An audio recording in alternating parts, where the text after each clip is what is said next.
I caught the early flight, the sky still wrapped in mist, just so I could surprise Sarah, my best friend. By 7 in the morning, I was already standing at her doorstep, heart racing like a kid waiting to open presents. I entered the familiar passcode, and with a soft click, the door opened, not to Sarah's sleepy smile, but to an eerie stillness. Then from the bathroom came the sound of running water, mixed with a deep male voice. "The door's open. Come in." That voice. It sounded exactly like Ethan, my husband. My chest tightened, as if someone had clutched it in their fist. Every heartbeat thudded loud enough to drown out the dripping water. I flinched at my own thoughts, then let out a dry, awkward laugh, trying to shake off the unease. Bathrooms echo. Voices get distorted. Besides, Ethan and Sarah couldn't stand each other. They were like oil and water from the moment they met. There's no way. No.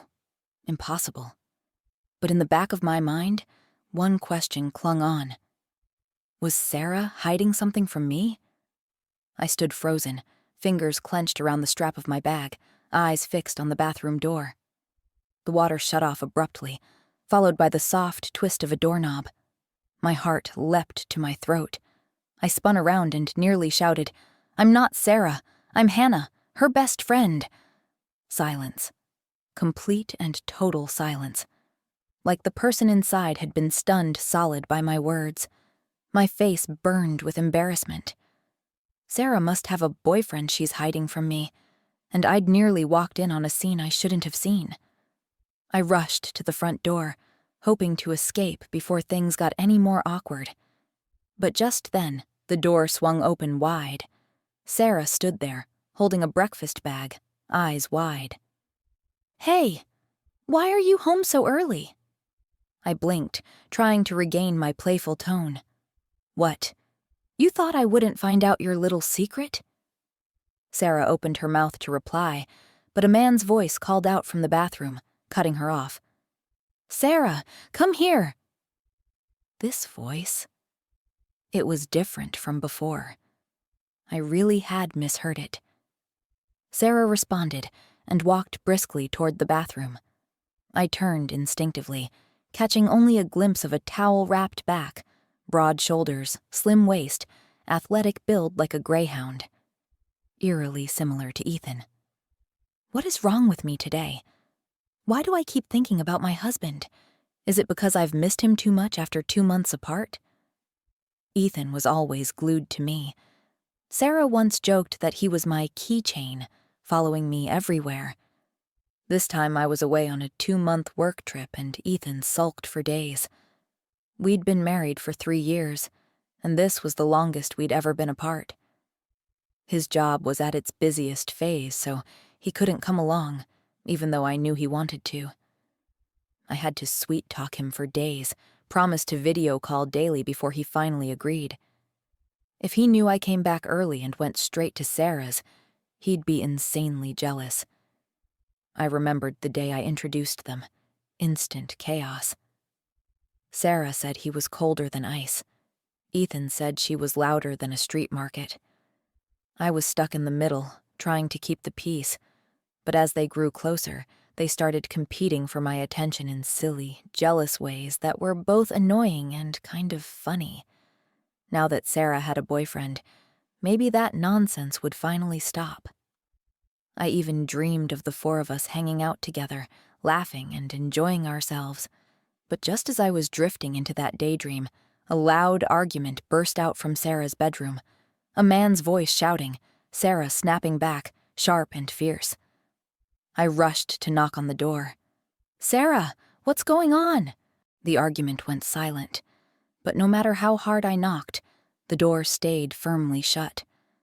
Anxiety started to creep in, and just as I raised my foot to kick it open, it swung open by itself. Sarah stood there, eyes red, lips pressed tight like she was holding something back. I rushed in, grabbing her hand. "What happened? You fought with your boyfriend?" I looked around the room. No one. "Where is he? Tell me. I'll help you teach him a lesson." Sarah lowered her head, voice barely audible.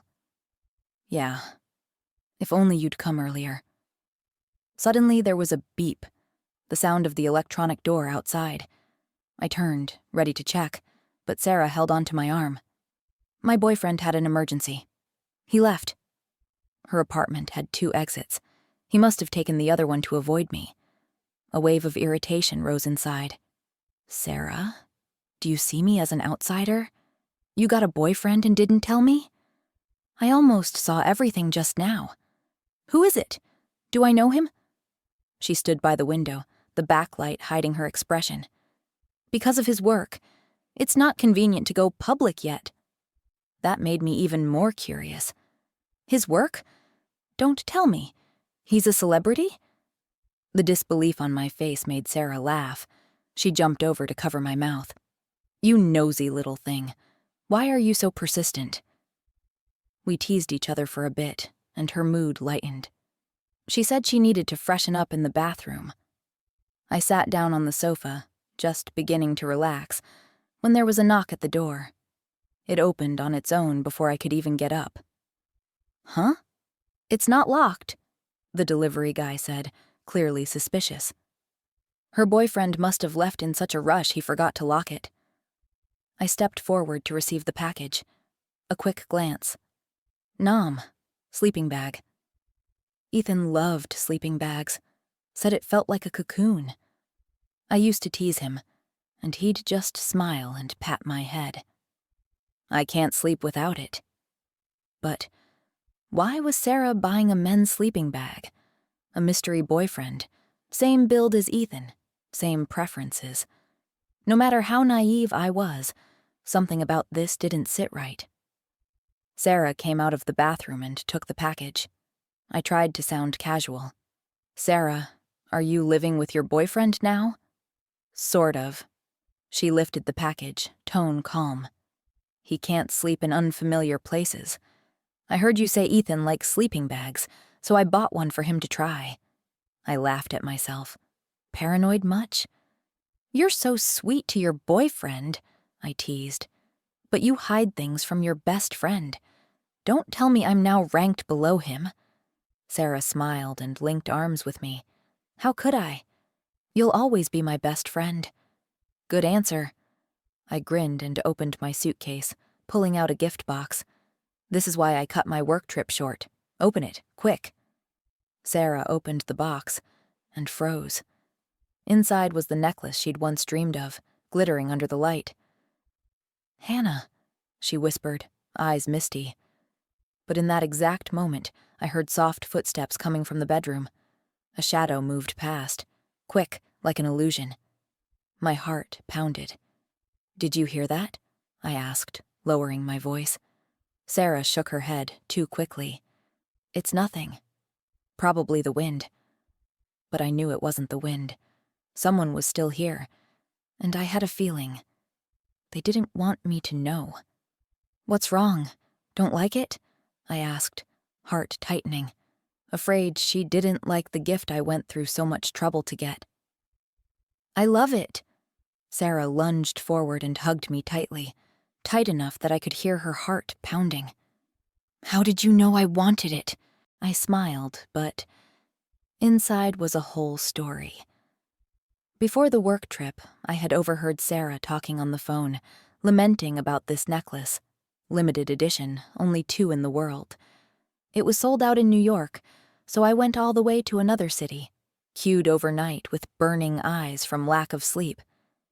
3 sleepless nights, just to bring this surprise back for her.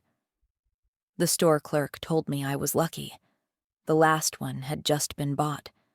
But to me, real luck was having Sarah as a friend, the one who stood in front of me when I got bullied in elementary school, the one who helped me escape a forced marriage in 12th grade, the one who shared every joy and pain over the years. Without Sarah, I wouldn't have made it in New York. No scholarships, no career. She wasn't family by blood, but closer than anyone else ever could be. I was lost in memory when a loud thud came from the bedroom, like something heavy collapsing. My heart jumped. "What was that?" I asked, starting to stand. Sarah grabbed my hand, pulling me back.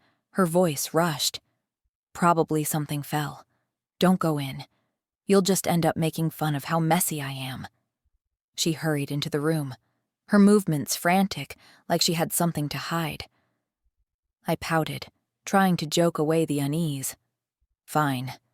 I'm terrified you'll make me clean that rat's nest."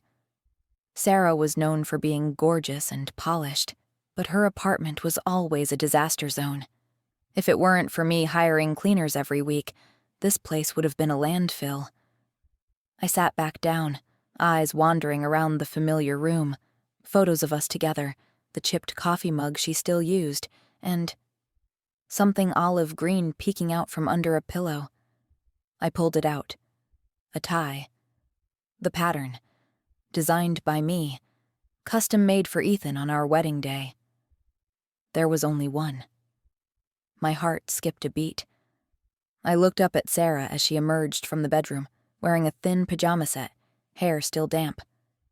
"This..." I held up the tie, my voice catching. She laughed, but it was forced, like something stuck in her throat. "You forgot? Before your trip, the three of us had dinner here. Ethan left it behind." I blinked as the memory rushed back.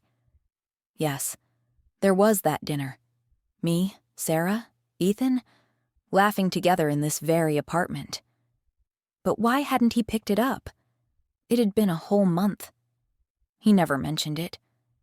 I nodded, but inside, a small wave started to rise. Sarah and Ethan, two people who never got along. She called him Iceman. He said she was a walking megaphone. But now, standing there, that familiar scent wafting off her, identical to Ethan's cologne, I felt my chest grow heavy. I stood up, gripping my bag strap tightly. "Sarah, I'm heading out." She smiled, but her eyes drifted past me, as if searching for something outside the window. "I stayed up late last night and woke up early. Hannah, you care about me the most, right?" I nodded, but said nothing.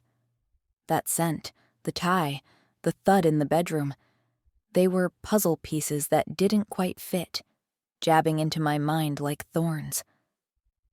I left the apartment, each step heavier than the last. The New York sky was gray, the wind sharp against my skin. I clutched the tie, fingers brushing over the familiar pattern, heart tangled like a ball of thread. I pushed open the door to our home, grinning as I called out, "Surprise! Honey, I missed you so much." But only silence answered. The house felt empty, abandoned, cold. Not a sound, just the faint glow from the living room lights casting shadows on the wall like they were mocking my naivety. Where was Ethan? My heart skipped a beat, as if it had fallen off a cliff. A rush of irrational thought stormed in. Was he on a work trip? Was there an accident? Or something worse? I forced myself to stay calm, my hands trembling as I tapped to call him on video. The ringing dragged on, each tone pounding against my chest like a hammer. At the very last second, just when I was about to hang up, the screen lit up. Ethan's face appeared, drenched in sweat, hair clinging to his forehead. "Hannah," he said, his voice gentle as always, but something about it felt strained. "Babe?" "Where are you?" I asked, my voice shaking, my grip tightening on the phone. "Business trip. Something urgent came up at work." He smiled, but the smile didn't reach his eyes. "I thought I'd be back before you, so I didn't mention it." "Why are you sweating so much?" I tried to stay composed, though my chest was tightening. "Just came from a meeting. Forgot my phone. I heard your ringtone from the hallway and rushed back to the room." He flipped the camera, showing a nondescript hotel room, gray-blue curtains, an unmade bed.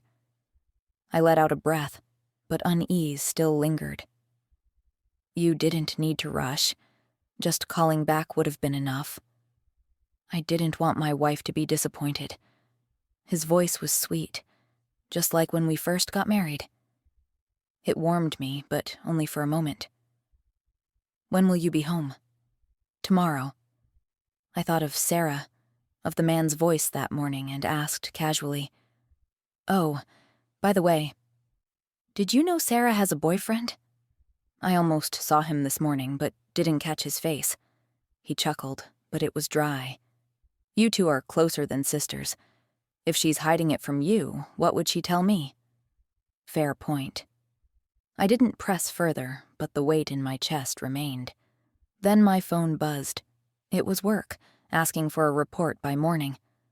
I searched my bag and my heart dropped. The folder was still at Sarah's place. No choice, I had to go back. Sarah's apartment was quiet, just like that morning. I called out for her, but only the flat, empty ringtone answered. I entered the familiar code, and with a click, the door opened to the same quiet, familiar, but now chilling space. I walked quickly to the table, intending to grab the folder and leave, but my eyes caught something on the dining table. A clam chowder box from Joe's Diner, Ethan's favorite. Still warm, still untouched, like it was waiting to humiliate me. I froze. On the shoe rack, a pair of men's slippers, size 45, Ethan's size, lay carelessly. My blood stopped moving.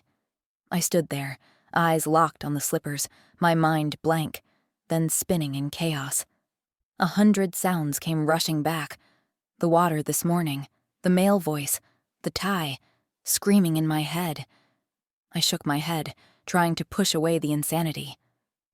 "I'm just sleep-deprived," I whispered, voice trembling. "One good sleep and it'll all make sense." But just as I turned to leave, Sarah's neighbor appeared, holding a ring of keys, her voice kind and warm. "Sweetie, I think there was a package delivered this morning, but now it's gone. My eyes aren't great. Can you help me check the security camera?" She mistook me for Sarah, but I didn't correct her. I pulled up the footage, scrolling through frame by frame. No package delivery. I was about to exit when my finger brushed another file, and something flashed across the screen. My heart stopped. I hit pause, hands shaking so badly I almost dropped the phone. I rewound, slowly, frame by frame. Sarah, glowing like sunlight, was arm in arm with a man, walking out the door. He stopped, as if sensing the camera, and turned. That face, the one etched into my every breath, the eyes that once looked at me with love each night. Ethan. My body froze. My head buzzed, like the whole world had cracked open. The man in the bathroom that morning was him. He didn't leave in a rush. He used the remote control to open the door, tricking me into thinking he was gone. I dragged the footage forward, hands trembling like the wind had pierced straight through me. For the 2 months I'd been away, Ethan and Sarah had been in this apartment like husband and wife. March 23rd, 1 p.m., they saw me off at the airport, smiling like nothing had happened. 2 p.m., they came back here and stayed until the next morning. March 22nd, the night before my trip, he left Sarah's with me. But at 11 p.m. he came back, wearing the olive green tie, didn't leave until 3 a.m. March 15th, our wedding anniversary, he said he was working late. But he was here, for 2 hours. On my birthday, February 17th, he was here too. Every frame was a blade, ripping my heart apart. I stood there, dead inside, like my soul had been stripped away. "Sweetie, are you okay?" the neighbor asked, gently shaking me. I forced a smile, my lips stiff and twisted, uglier than crying. "I'm fine," she smiled warmly. "You and your boyfriend. Been 3 years, right? When's the wedding? You two are a perfect match. Bet your kids would be beautiful. He's tall, handsome, trustworthy." 3 years. Ethan and I had been married for 3 years. Were they together before or after the wedding? The question stabbed me in the chest like a knife. I stepped outside, legs heavy like lead, desperate to run from the suffocating air. But the elevator dinged, and Sarah's voice floated out, sweet like a sharpened blade. "She's taking a nap, so we're free for a while. But after today, is this really goodbye?" Ethan's voice, low and steady, cut straight into my heart. I can't let her get hurt. I backed away, hand slipping off the doorknob, terrified to breathe. But their words pierced through like poisoned arrows. Sarah's whisper trembled, choked with emotion. These past 2 months felt like we were really husband and wife. Just having had you is enough, Ethan replied, cold but final. Sarah sobbed. "This morning was my fault. I was careless. You know, I can't lose Hannah. There can't be a next time. But I love you. I want all of your love." "I know." "Then, can I ask for one last thing?" "What is it?" "A firework moment. You've never said I love you to me. Just once, just today. I want you to say it, out loud, to the whole world." Silence. I stopped breathing, waiting. "Okay," Ethan said. "Even though the one I love most is Hannah, there will always be a corner in my heart that belongs to you." Sarah broke into tears, throwing her arms around him. I stood there, frozen like stone, hand clenched around the folder so tightly it tore into my skin. The door slammed shut with a thunderous bang, tearing through the silence like a storm. I bolted outside, tripping down the hallway, running like someone possessed. The cold wind whipped my face, but it couldn't drown out the pounding of my heart, beating so violently it felt like my chest might explode. I flagged down a cab, my voice hoarse, dazed like I was sleepwalking. "Just drive. Anywhere. Just keep driving." The car rolled forward, New York streets sliding past the window, blurry like distant memories. I sat there, eyes vacant, nothing but a hollow shell. In my mind, images of Ethan and Sarah on a yacht, under a rain of rose petals, spun like a tornado, shredding every piece of my heart. The driver glanced at me through the rearview mirror, voice laced with concern. "Miss, where are you headed? You don't look okay. Should I take you home?" I gave a faint, lifeless smile, my lips stiff like the smile wasn't even mine. "No. The river. The river. The place Ethan and Sarah had picked for their date, where he'd set off fireworks, turning a vow of love into a blade against me. The damp river breeze hit my face, gentle but cruel, whispering that I had nothing left. Around me, the crowd buzzed, laughing and chatting without a care, so blissfully, so brutally unaware. "Did you hear? Some guy rented the entire Central Bridge to confess his love. That fireworks show probably cost a fortune. Rich folks, lighting up the sky for one night just for fun. Romantic, though. Trading gold for joy. You get it? Romantic." I stared at the shimmering river, my insides numb. Some things called romantic are soaked in the blood and tears of someone else. The gasps of awe around me felt like invisible hands tightening around my throat. At exactly 8 p.m., the sky exploded. Fireworks shot upward, bursting into brilliant red hearts, then shattered with a bang into 1,000 glowing sparks, lighting up the river, and my face, pale and frozen.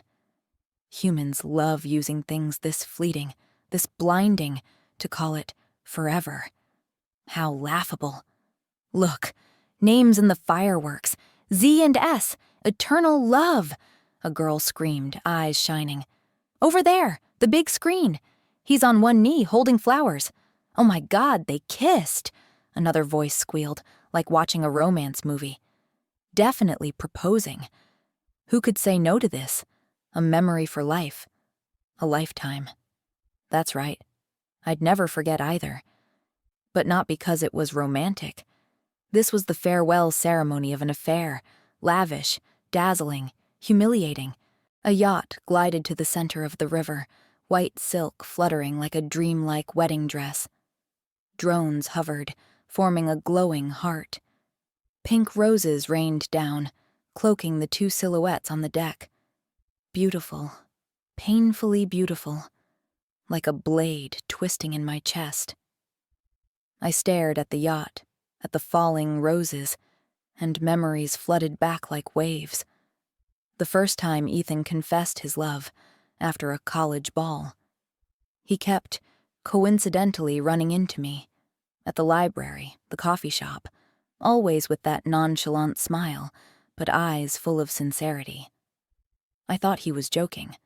I rejected him, again and again, until the day he said he wouldn't bother me anymore, then turned and walked away. Then a car came out of nowhere. He pushed me aside, got hit himself, broke his leg. In the hospital, I saw another side of Ethan, serious, selfless, not the cocky guy I had assumed he was. I agreed to date him when he was discharged, but he said, a confession shouldn't be half-hearted. The next day, outside the dorm, 1,000 candles shaped into a heart, stacks of Juliet roses.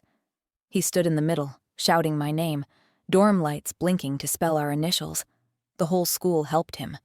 I cried, thinking that was forever. His style hasn't changed. Grand, over the top. The only difference is that now, the name in the sky is Z and S, not H and E. Miss, why are you crying? Touched by it?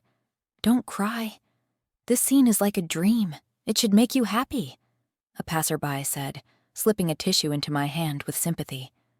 I blinked, only then realizing my face was soaked. Yeah, I'm just overwhelmed, I whispered, wiping my tears, but they kept falling. Amid the applause, the gasps of wonder, I sobbed. At 29, people saw me as a strong woman, confident, accomplished, radiant, but they didn't know I grew up in darkness. My parents only loved my brother, treated me like the invisible one, the free maid. I washed clothes, cooked meals, lived without a name. Countless wounds taught me how to protect myself, how to stand after every storm. I thought I had escaped. I thought I found the light with Ethan and Sarah. But life struck me with a brutal blow. They took my love, my trust, even myself. But it's okay. The armor I once took off, I'll wear it again. I stood tall, wiped my tears, eyes fixed on the shrinking yacht. Tomorrow the weak Hannah will die. The strong Hannah will live. And the traitors will know what they've awakened. Back home, I pulled every gift Ethan had ever given out of the closet. The glittering necklace, the painting he drew for me, the handwritten love letters. I took it all to the backyard, poured gasoline, lit the match. The flames roared, devouring everything to ash, the acrid smell clawing at my nose like it was burning down my past. I returned to the bedroom, lay down, expecting a sleepless night. But strangely, I drifted into deep sleep, peaceful, rare, as if the fire had burned the pain clean. The next morning, I woke up no longer the Hannah of tears. I was Hannah, the sharp, calculated marketing manager of Brightwave Solutions. That day's presentation felt like a battlefield I had already conquered. Every slide, every number, every word I spoke was precise, hitting like arrows, and by the end, the entire hall erupted in thunderous applause. As I stepped off the stage, the clapping surged around me like waves. Lucy, my direct boss, my mentor, my friend, approached, gently patting my shoulder, her smile radiant. Hannah, you nailed it. The head office has an opening in Seattle, leading a new business center. You turned it down 2 years ago. But this time, the opportunity's even bigger. I looked at her, lips curling upward, my voice unwavering. I'll go. I used to cling to this city because of Ethan, because of Sarah, because the memories once meant everything. Now, they were nothing but ashes beneath my feet. What was there left to stay for? Lucy nodded, eyes glowing with expectation. Good. I'll notify corporate. You'll start in a month. After work, a few close colleagues and I chatted about Seattle, laughter spilling into the air, but inside, I felt nothing but ice. As I stepped out of the building, a familiar voice sliced through the evening air like a blade. Hannah, where are you going? I just got back from a trip and now you're leaving? I turned around. Ethan stood there, coat wrinkled, eyes bloodshot like he hadn't slept, his voice tinged with panic. I gestured for my coworkers to go ahead, then looked him dead in the eyes, my voice like stone. Not me. Just a coworker.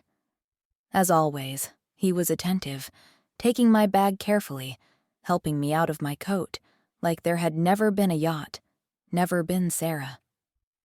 I have a surprise for you, he said, smiling the way he did when we first fell in love. He took me to our favorite restaurant, the one where we used to go on dates, the one with a month-long wait list. I know you love the clean flavors here, he said, pulling out my chair, voice excited. So I bought it.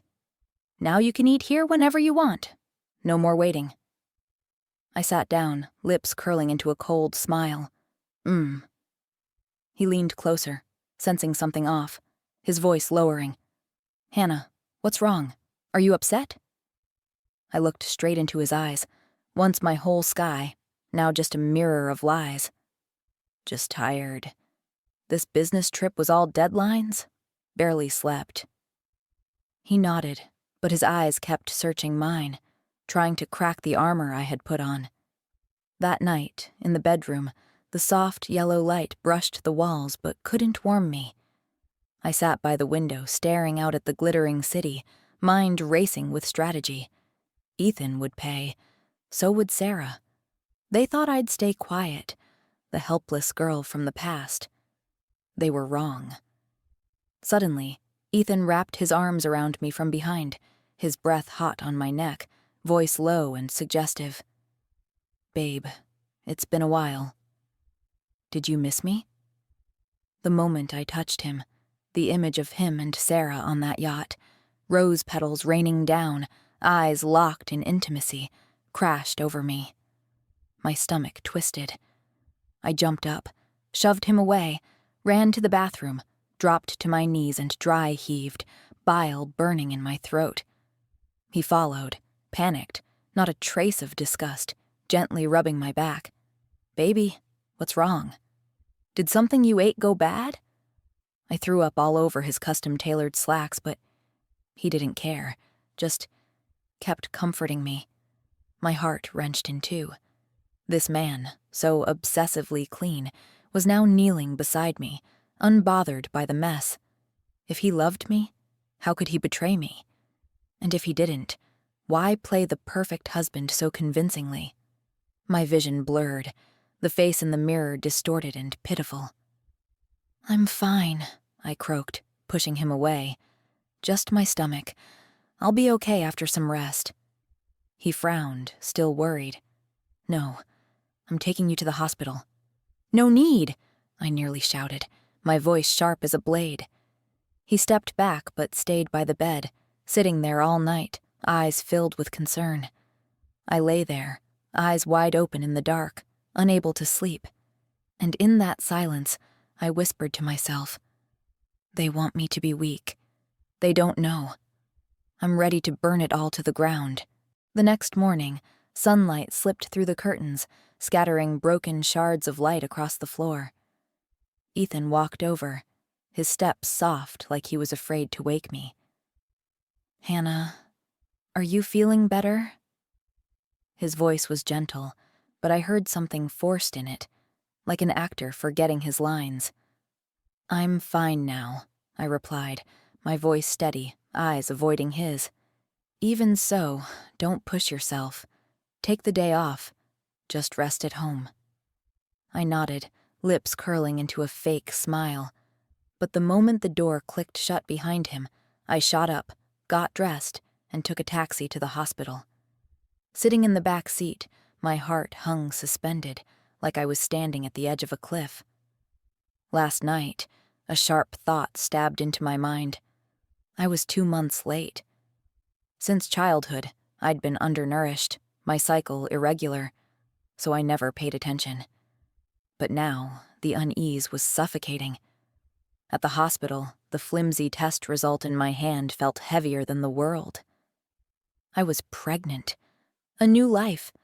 Something Ethan and I once dreamed about, mapping out names and imagining its little face on sleepless nights.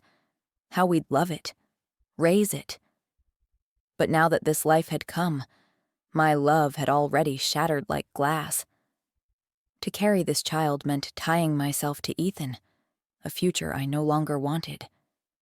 My eyes blurred with tears as I whispered, "I'm sorry, baby." I texted Ethan, saying I'd be away on a short business trip and scheduled the procedure.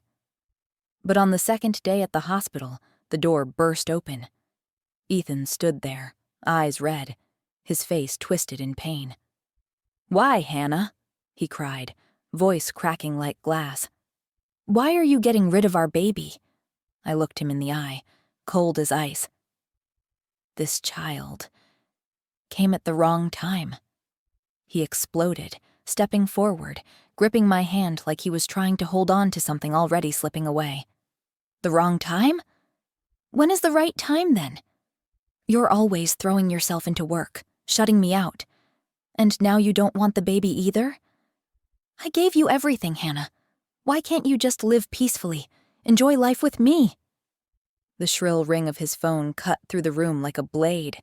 He glanced at the screen, then silenced it immediately. I didn't have to guess. Sarah.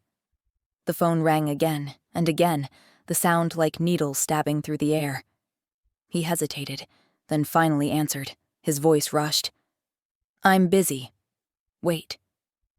But the messages kept pouring in. Ting, ting, ting. Each one like a hammer pounding in my skull. He stared at the screen, face paling, then shot to his feet. "Something urgent at work. I'll be back right away." He rushed out, footsteps quick like he was running away. Quietly, I followed him, footsteps light as a shadow to the stairwell. And there, I saw them. Sarah, standing there, eyes glistening, her voice trembling. "Ethan, I'm 3 months pregnant." "That's impossible," he snapped, voice lowered in panic. "We always used protection. You have to get rid of it." "But you and Hannah don't have a child yet. Didn't you always want a baby?" "I told you. It's over. Don't ruin what we had. The only child that's mine will be the one Hannah gives birth to." His words were like knives, but not because of love. They made me sick. Sarah went on, pleading. "Hannah only cares about work. The last time you begged her, she still left for that 2-month trip. She can't be your home, but I can. This baby might be your only child. I'll go abroad. Hannah will never know. All I ask is that you visit me and the baby once or twice a year. That's enough for me." Ethan said nothing, and that silence, his silence, was the hammer that shattered whatever illusion I had left. He had hesitated. He had wavered. A month passed in the blink of an eye. Today, Ethan's gaming company stood on the cusp of going public, the family's last hope after their real estate empire crumbled. The company had gained fame with its AI dating game, personalized for each player, drawing in millions of female gamers thanks to the image Ethan had painstakingly crafted, the perfect, devoted husband. But I was going to destroy it. For the past 2 weeks, I had quietly gathered evidence, photos, videos, texts, everything that proved Ethan and Sarah's betrayal. I organized them carefully, like sharpening a blade. On the day of the IPO, I anonymously sent the entire package to major media outlets and gaming forums, spending thousands of dollars hiring a team to fan the flames online. The internet exploded. Ethan's carefully curated image burst like a soap bubble. The public was furious, tearing apart his lies. The company's stock plummeted, and the IPO plans began to collapse. His assistant handed him the stack of evidence. The man who always appeared calm staggered backward into his chair, face pale as a corpse. He called me, texted me nonstop, but everything had already been blocked. He rushed home, only to find an empty apartment and a divorce agreement on the coffee table, my signature sharp as a blade. Before leaving New York for City C, I arranged to meet Sarah. Under the dim lights of a cafe, I looked her straight in the eyes. Sarah, I know everything. You and Ethan lived together during those 2 months I was away, didn't you? She froze, lowered her head, said nothing. Her silence was her answer. When did it start? She stayed quiet, lips pressed tight. That day.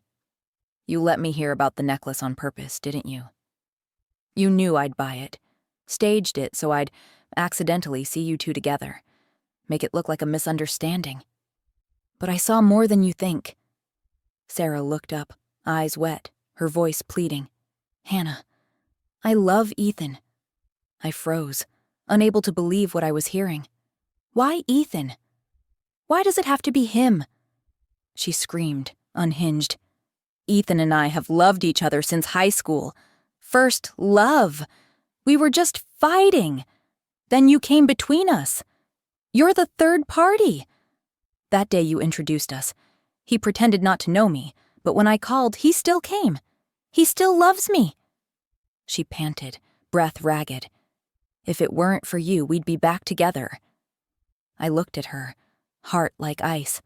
This woman, my best friend, who once shielded me, who helped me escape hell, now stood here demanding my husband like it was her right. As you wish, I said, voice sharp and cold. I don't need him. I don't need you either. I turned and walked out of the cafe, the streetlight casting my shadow. Tall, defined, unshaken. 2 months later, Seattle welcomed me with drizzling rain and a new rhythm. Work at Hoadu Technologies Business Center was steady, and major projects awaited my leadership. I stood by my office window, looking at the misty skyline, feeling as though I had left New York, and Ethan and Sarah, in another lifetime. But then he found me. Ethan, once a proud man, stood before me now, unshaven, eyes sunken, like a ghost. Word had spread. His family had stripped him of all power after the scandal. His gaming company, the family's last hope, had collapsed as the affair scandal spread like wildfire across Twitter and Reddit. Female gamers, once enamored with his devoted husband persona, abandoned him. Investors pulled out. Stocks crashed. He was cast out, yet none of that seemed to matter. He was obsessed with finding me. Hannah. His voice was hoarse, shattered like broken glass. I was wrong. Please, give me another chance. I set my documents down and looked him in the eyes, my voice icy. Ethan, we're done. Your choices ended everything. No. He stepped closer, hand trembling, reaching out like he could still hold me. I love you, only you. Sarah means nothing. She blackmailed me, said her family would pull funding if I didn't stay with her. I did it all for us, so you wouldn't have to struggle. He paused, eyes bloodshot. I made her get rid of the baby. Hannah, you know I only ever loved you. We can't end like this. I cut him off, voice sharp as a knife. That's enough, Ethan. I don't want to hear any more. But he didn't give up. For days, he waited for me outside the office, stood under my apartment, eyes pleading. I ignored him. But each time I saw him, memories of our love stabbed me like needles. Then one day, Sarah showed up. Pregnant, belly protruding, eyes blazing with resentment. Hannah, how can you act all noble while still clinging to Ethan? You left him. Why are you making him chase after you?" I gave a bitter laugh, chest tight with cold. "Sarah, who came between me and Ethan? And now you have the nerve to blame me? Ethan's got 2 legs. Did I drag him here?" She went pale, speechless. "Ethan, let's go," she screamed, grabbing his arm. "She doesn't want you, I do. My father will reinvest. We can still be a family." Ethan shoved her hand away, eyes locked on mine. "Hannah, are you really this cruel? After all these years, you can just walk away?" Sarah shrieked, hysterical. "Ethan, look at her. She doesn't care about you. Why are you begging?" He shoved her aside, voice frigid. "Get lost. If you keep the baby, that's your problem. I want nothing to do with it." Sarah glared at me with hatred before storming off. But minutes later, the roar of an engine. A car sped toward me, headlights blinding. "Hannah!" Ethan screamed, lunging to push me away. The crash sounded like thunder. I watched in horror as Ethan was flung through the air, hitting the pavement hard, blood pooling under the streetlight. Sarah was arrested on the spot, charged under New York law with attempted assault with a deadly weapon. At trial, she pled guilty and was sentenced to 3 years in prison. I visited the hospital once. Ethan lay there, half paralyzed, eyes vacant, pride shattered. "Hannah." His voice was barely a whisper, fading like wind. "Just go." I looked at him, a storm of thoughts in my chest. He betrayed me, but he didn't deserve this. I never wished him ruined. But in his eyes, full of dignity, I saw that he would never disturb me again. I turned away from his bed, my steps light, like severing the last thread that tied me to the past. Years later, I stood by the floor-to-ceiling window at headquarters, now a board member. Seattle stretched beneath me, glittering with city lights. The road ahead was long, full of challenges, but I no longer feared. I remembered the darkest days, my parents treating me like a burden, Sarah and Ethan tearing apart my trust. But what didn't kill me forged me into the Hannah I am today. I smiled, fingers brushing the glass, cold but steady. My life, from now on, is mine to own.